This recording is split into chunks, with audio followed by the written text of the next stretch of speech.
غم کو بھی اسی طرح قبول کرو جس طرح خوشی کو کرتے ہو، کیونکہ دونوں ایک ہی مصنف کی لکھی ہوئی ہیں۔ زندگی کو خوشگوار بنانے کے لیے ایک چھوٹا سا اصول اپنائیں، روزانہ کچھ اچھا یاد رکھیں اور کچھ برا بھول جائیں۔ اپنے غموں کا جائزہ لیں کہ کیا ہم صرف دنیاوی چیزوں پر ہی غمگین ہوتے ہیں یا ہمیں آخرت کا بھی غم ہے۔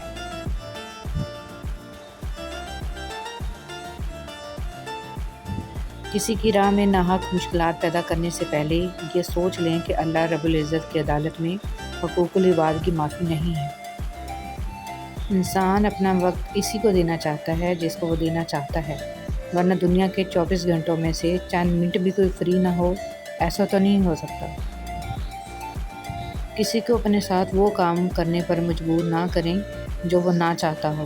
چیزوں کی خوبصورتی بن مانگے ہی آ جاتی ہے۔ کوئی بھی آدمی یہ چیز آسانی سے تسلیم کرنے کے لیے تیار نہیں ہوتا کہ دوسرا شخص کسی اذیت میں مبتلا ہے۔ دولت مٹی کی طرح ہے، اسے ہمیشہ پاؤں کے نیچے رکھنا چاہیے۔ اگر تم سر پہ چڑھاؤ گے تو یہ قبر بن جائے گی، اور زندہ لوگوں کے لیے قبریں نہیں ہوتی۔ جو لوگ خواہشات کے سمندر میں گوتے لگاتے ہیں وہ اپنی زندگی سے کبھی مطمئن نہیں ہوتے۔ آج کے دور میں جو زندگی سے شکوہ نہیں کرتا، جس کی زندگی میں اطمینان ہے، وہی ولی ہے، اور اس کا ٹھکانہ انشاءاللہ جنت ہے۔ خدا حیثیت نہیں نیت دیکھتا ہے۔ نیت صاف ہو تو بے شک اپنے گھر بیٹھ کر خدا سے مانگ لو، نیت صاف نہ ہو تو خدا کے گھر جا کر مانگو گے تو بھی کچھ نہیں ملے گا۔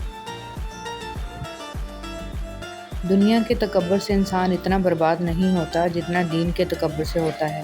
ایسے نیک نہ بنیں کہ ہر بندہ گناہگار نظر آنے لگے۔